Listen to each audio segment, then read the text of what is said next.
দেশের ৭ অঞ্চলের উপর দিয়ে ঘন্টায় ৪৫ থেকে ৬০ কিলোমিটার বেগে ঝড় বয়ে যেতে পারে বলে জানিয়েছে আবহাওয়া অধিদপ্তর। সেই সঙ্গে বজ্রবৃষ্টিও হতে পারে বলে জানানো হয়েছে। সন্ধ্যা ৬টা পর্যন্ত দেশের আভ্যন্তরীণ নদীবন্দরগুলোর জন্য দেওয়া এক পূর্বাভাসে এ তথ্য জানানো হয়েছে।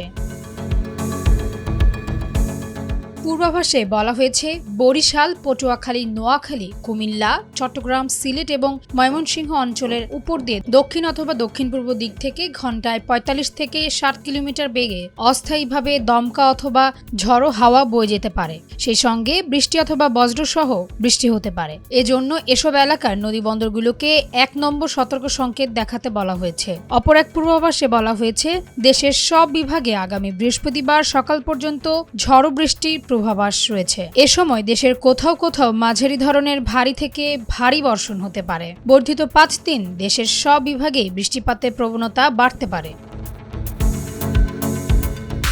তাসনুভা ঐশী, ডেস্ক রিপোর্ট, ভোরের পাতা।